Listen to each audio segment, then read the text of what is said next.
scared if your favorite player on a certain team is not protected, because that doesn't automatically mean that they're not going to be with that team for the next season. And it also doesn't automatically mean that that team doesn't value that player just because they didn't protect them. Does that make sense? So let's jump into this article. I'm going to point out a couple teams that I feel like you guys would be most interested in. Let's start with the Chicago Sky. Now we have to address the most confusing part of all, the ineligible players list.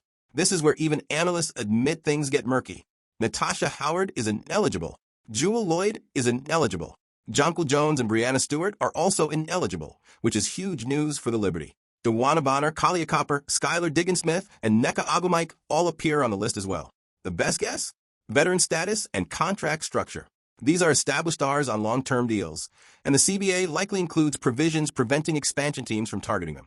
But until the official language is released, everyone is speculating. Camila Cardoso, Angel Reese, Isa Sivka, and Haley Van Lith. Angel Reese stood out to me because if you guys remember last season, it seems like Angel Reese does not want to be in Chicago anymore. I think that they are protecting Angel Reese. They are coring Angel Reese to try to get some trade value out of her instead of just letting her walk, because I could see one of these expansion teams picking up a player like Angel Reese. And that's also what I noticed from some of these teams. It seems like some of the players that they might be... The anxiety you're hearing right now isn't exaggerated. It's completely justified. We're already past the point when this expansion draft should have happened. December 6th came and went. That was the exact date Golden State completed their expansion draft last year. And yet here we are, weeks later, still waiting. No fainila severe. No confirmed draft date. No official guidance. Meanwhile, two expansion franchises, the Toronto Tempo and Portland Fire, are stuck in limbo, forced to sit and wait while the rest of the league watches the clock slowly run out. What makes this situation even more complicated is the scale of the proposed salary changes.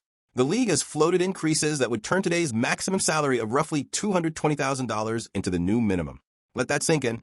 What players like Brianna Stewart and Aya Wilson earned as max players last season would suddenly become the baseline for everyone. Average salaries would jump into the $400,000 to $500,000 range, and the new Supermax would exceed $1 million annually. That kind of financial shift doesn't just tweak the league, it completely rewrites it. They can get trade value out of them. Another one was Arike Ogunbowale with the Dallas Wings. It doesn't seem like Arike's future is with Dallas, and it especially doesn't seem like Arike's future is with Dallas if the Dallas Wings draft AZ Fudd to play alongside Paige Beckers. It seems like a situation where Dallas is probably just going to build around Paige, and the Paige Arike experiment, that's not the greatest word for it, but you guys know what I'm trying to say. Those two weren't a winning formula. They're both incredible players, but it didn't turn out to be the dynamic back. So where does that leave us?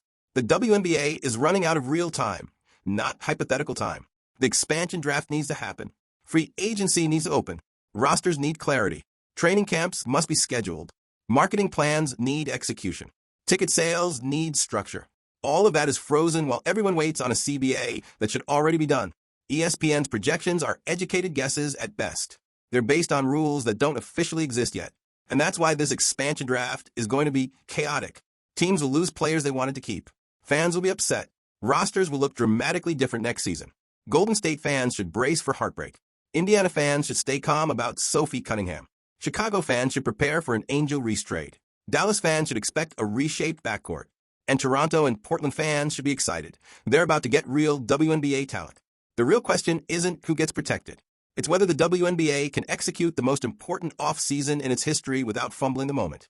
We're about to find out. There's also some injuries with Arike, but a lot of fans and media are expecting that Arike might not stay in Dallas for the long term. But of course, you would want to get some value from trading her instead of just letting her walk. Now, the Golden State Valkyries are an interesting one because I feel like Valkyries fans are going to be really sad after this expansion draft and also free agency, because the Golden State Valkyries, they did so much better than any of us expected last season, and they built a fan. And that uncertainty is the problem.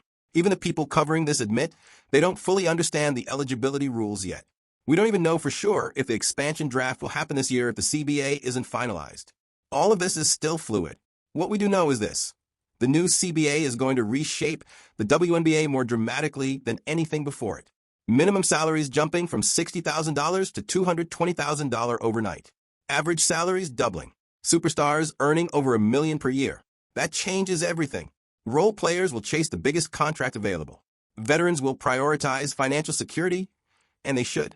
Teams will be forced into difficult decisions they've never had to make before. Out every single home game. Obviously, they play in Chase Center, which is a huge arena. They already have just such a loyal fan base as an expansion team, but that's also good news for the new expansion teams in the Toronto Tempo and the Portland Fire. And I also just saw today that the Toronto Tempo said that their season tickets are officially. Then there's Golden State, and this is where things get painful. The Valkyries exceeded every expectation in their first season. They sold out Chase Center night after night.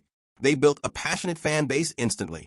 They proved expansion teams can be competitive right away. Now they're about to get hit hard, because this time, Golden State can only protect 5 players instead of 6.